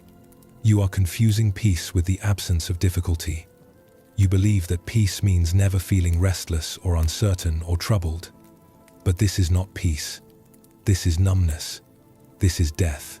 Real peace is not the absence of waves on the ocean. It is the deep stillness of the ocean floor that remains undisturbed regardless of what is happening on the surface. He pointed to the sky where clouds were moving swiftly, driven by strong winds. Look at the sky. It is filled with movement, with change, with weather passing through. But is the sky troubled by this? Is the sky disturbed by the clouds that pass through it? No. The sky remains vast and clear and at peace, holding all of this movement without being disturbed by any of it. You are like the sky, he continued. Your true nature is like the sky. Thoughts and emotions and sensations pass through you like clouds passing through the sky. Sometimes the weather is stormy, sometimes it is calm. But the sky itself, the awareness that holds all of this, is never disturbed. It is always at peace. This is what you are beneath all the changing weather of your experience. You are the sky, not the clouds. The student sat quietly, trying to understand. But how do I access this peace? How do I become the sky instead of being caught up in the clouds? Ryokan laughed softly. You do not need to become the sky. You already are the sky. You have always been the sky. The clouds do not need to disappear for you to be the sky. They are just clouds. They come and go. But you, the awareness that knows about the clouds, that witnesses them arising and passing, you are already the vast spaciousness in which all of this occurs. He stood slowly, his old body moving with the careful grace of someone who had learned to be present with each movement. The teaching is very simple, he said. Stop trying to get rid of the clouds. Stop demanding that only certain kinds of weather are acceptable. Simply recognize yourself as the sky, as the awareness that holds all experience without being disturbed by any of it. This recognition is peace. Not the peace of having everything be perfect, but the peace of knowing yourself as the space in which both perfection and imperfection appear and pass. The student stayed with Ryokan for several days, and each day he would teach her the same thing in different ways. When she complained about her wandering mind during meditation, he would point out that she was aware of the wandering. Who is this awareness that knows about the wandering mind? When she expressed frustration with her slow progress, he would ask her who was frustrated. Who is aware of frustration? When she spoke about her doubts and uncertainties, he would gently inquire, who is aware of these doubts?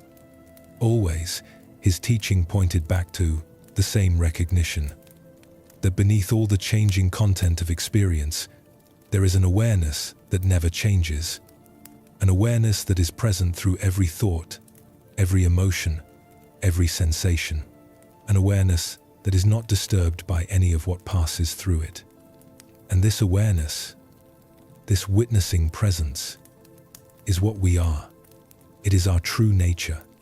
It is already at peace, because peace is what it is. On her final day with Ryokan, as she prepared to descend the mountain and return to her life in the valley below, she asked him one last question. Master, will I lose this understanding when I return to ordinary life? Will the peace I have touched here disappear when I am back among the noise and demands and difficulties of daily living? Ryokan picked up a bowl of water and held it up to catch the light. Look, he said, the water in this bowl reflects the sky perfectly. But if I stir the water, he moved his hand through the bowl, creating ripples. The reflection becomes distorted. The Dayan sky appears broken and fragmented. But has the sky changed? Has anything happened to the actual sky? The student shook her head. No, the sky is the same. Only the reflection has been disturbed. Yes, Ryokan said, setting down the bowl and watching as the water gradually became still and the reflection cleared. Your daily life will stir the water. Difficulties will arise. Demands will press upon you. The surface of your mind will become agitated, but your true nature, like the sky, remains undisturbed. And when you remember to recognize yourself as the sky, rather than identifying with the disturbed reflection, peace is immediately present. Not because circumstances have changed, but because you have remembered what you are. He placed a hand on her shoulder. The habit of identifying with the changing weather of experience is strong, but now you know the practice. When you notice you are suffering, when you feel caught up in the storm, simply ask yourself, who is aware of this suffering? Who knows about this storm? And in that asking, you will remember. You will recognize yourself as the sky, and peace will be here, as it has always been here, waiting for you to stop looking past it. The student bowed deeply, tears of gratitude streaming down her face. Not because she had achieved something, but because she had recognized something that had always been true. She was not a separate self, struggling to find peace. She was the peace itself, the vast awareness in which all struggles arose and passed like weather moving through an unchanging sky. Feel this teaching settling into the very depths of your being now. You are not your thoughts. You are not your emotions. You are not your body or your sensations or your circumstances. You are the awareness that knows about all of these things, and this awareness has never not been at peace. Right now, thoughts may be arising, perhaps thoughts about tomorrow or yesterday, perhaps thoughts about whether you are falling asleep or doing this correctly. These thoughts are just clouds passing through the sky of your awareness. You do not need to push them away. You do not need to follow them or believe them or make them mean anything about you. They are just clouds. They come and they go. Right now, sensations may be present in your body. Perhaps some remaining tension, perhaps sounds from your environment, perhaps the feeling of breath moving in and out. These sensations are just weather passing through. The awareness that knows about these sensations is vast and still and undisturbed. Right now, emotions may be present. Perhaps some anxiety about sleep not coming quickly enough. Perhaps some sadness or worry about other things in your life. These emotions are clouds in the sky. They are temporary weather, but you, the awareness that witnesses them, are the sky itself, vast, spacious, at peace. You do not need to do anything to become peaceful. You do not need to achieve or fix or improve anything. You simply need to recognize what you already are. Beneath all the changing weather, beneath all the clouds of thought and emotion and sensation, you are the vast awareness that holds all of this without being disturbed by any of it. Rest as this awareness now, not trying to create a special state, not trying to stop your thoughts or emotions or sensations, simply recognizing yourself as the space in which all of this arises and passes, the sky that holds all weather, the ocean depth that remains still beneath all surface waves, the awareness that is present through every changing experience. This awareness is what you are. It has always been what you are. It will always be what you are. And it is at peace. Not the peace of having everything be perfect, but the peace of being the space in which both perfection and imperfection can exist without conflict. Let everything be as it is. Let thoughts think themselves. Let body sensations pulse and flow. Let sounds come and go. Let breath move at its own rhythm. Let sleep come or not come in its own time. You are the sky. You are the space. You are the awareness. And you are already at peace. The night deepens around you now. The journey we have taken together through these gentle stories has brought you to this place of deep rest. Each teaching has been like a gentle hand releasing another knot of tension, another burden you no longer need to carry. Satori taught you that peace comes not through striving but through allowing. Lin showed you that presence opens the door to beauty that effort cannot force. Tenzin revealed that you are not responsible for controlling what cannot be controlled. Chen demonstrated that gentleness toward yourself creates gentleness in all you do. Kenji learned that trust in natural processes brings more peace than anxious management.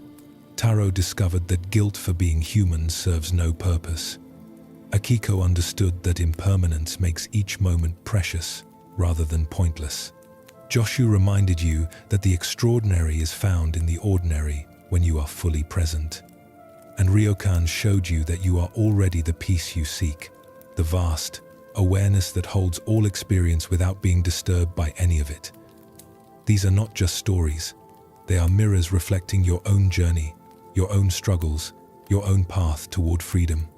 In each character, you have seen yourself. In each teaching, you have heard something your own deepest wisdom already knows, but perhaps needed to be reminded of. The truth these stories point toward is simple. You are already whole. You are already complete. You are already home. The searching can end now. The striving can cease. The trying can release. Everything you have been looking for exists in this very moment when you stop looking and simply recognize what is already here. Peace is not somewhere else. It is here, in the gentle rhythm of your breathing. It is here, in the softness of your body resting. It is here, in the quiet spaciousness of your awareness. Feel how far you have traveled tonight, not in distance but in depth.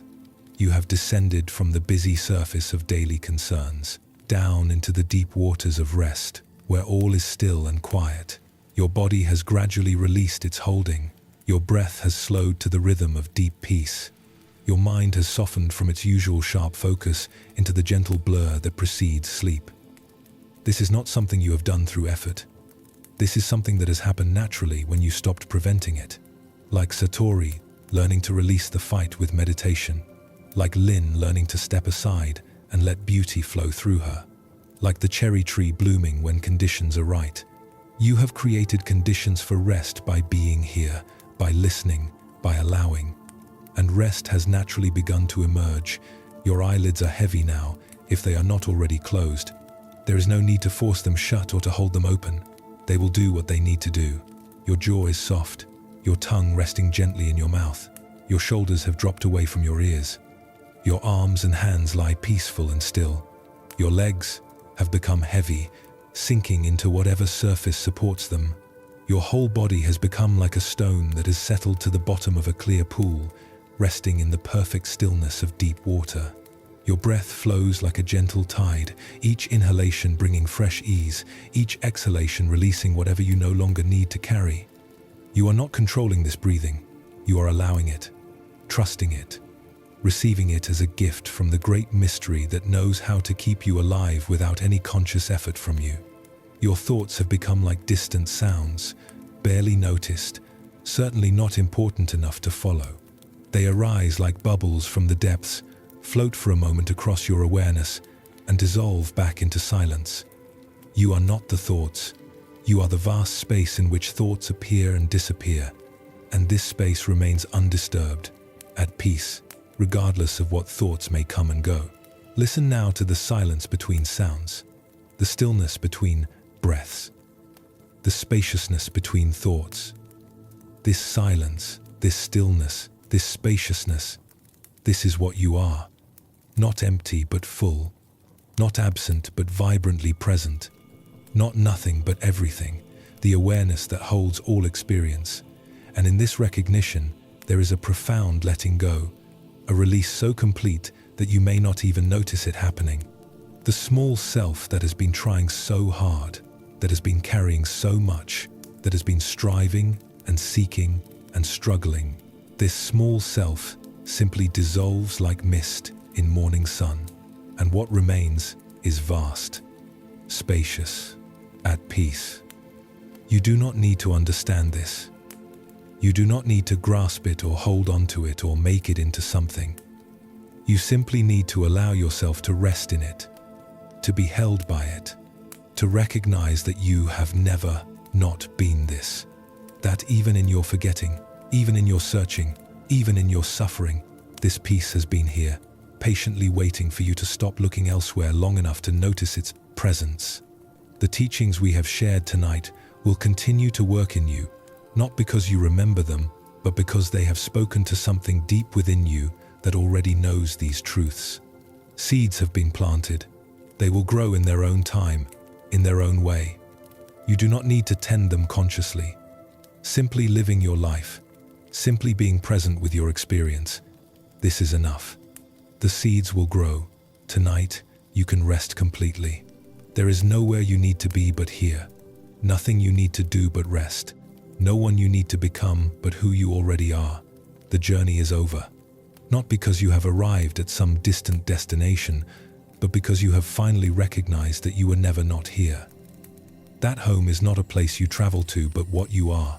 Let yourself sink now into the deepest rest, beyond effort, beyond trying, beyond thought, into the vast silence that holds all sound, into the deep stillness that supports all movement, into the spacious awareness that witnesses all experience without being disturbed by any of it. You are held. You are safe. You are loved by the universe itself, which has created you and sustains you and will receive you back when this life ends, only to create you anew in forms you cannot imagine. But tonight, all of that is far away. Tonight, there is simply this: rest, peace, the gentle dissolving of consciousness into the mystery from which it arose. Sleep is very close now. Perhaps it is already here, gently wrapping around you like a soft blanket, pulling you down into its healing depths. Do not resist. Do not hold on to waking. Let yourself go. Let yourself fall. Let yourself be carried into the darkness that is not empty but full, not fearful but safe, not the end but a beginning, a renewal, a return to the source. Your breath is barely perceptible now, so slow and gentle it is almost imperceptible. Your body has become perfectly still, held in perfect rest. Your mind has quieted to a whisper, to a murmur, to silence. And you, the awareness that has been witnessing all of this, even you can rest now. Even you can dissolve into the greater mystery. Even you can let go. May you rest deeply in the peace that is your true nature. May you wake tomorrow remembering, even if only faintly, what these gentle stories have pointed toward. May you carry with you into your days the recognition that peace is always here, waiting beneath the surface of your busy life, waiting for you to pause long enough to notice it. May you be gentle with yourself as Chen learned to be gentle. May you trust the process as Kenji learned to trust. May you release guilt as Taro released guilt. May you accept impermanence as Akiko accepted impermanence. May you be present as Joshu taught presence. May you recognize yourself as the sky, as Ryokan taught, the vast awareness that holds all weather. May these teachings bring you peace, not just tonight, but in all the nights and days to come. May they be seeds that grow into a life lived with more presence, more gentleness, more trust. May they remind you, again and again, that you are already what you seek, already whole, already complete, already home. Thank you for walking this gentle path with us tonight. Thank you for allowing these ancient teachings to wash over you like healing water. Thank you for giving yourself this time of rest, this space of peace. You have done everything right simply by being here. You have arrived exactly where you need to be. And now, there is nothing left to do but rest. To sleep. To allow the healing darkness to hold you through the night. May you rest deeply, peacefully, completely. May you be held by the great mystery that loves you beyond measure. May you sleep the sleep of one who has finally come home. Rest now, dear friend. You are safe. You are held. You are home. Let go now. Let sleep come. Let peace surround you. All is well. All is complete. All is peace.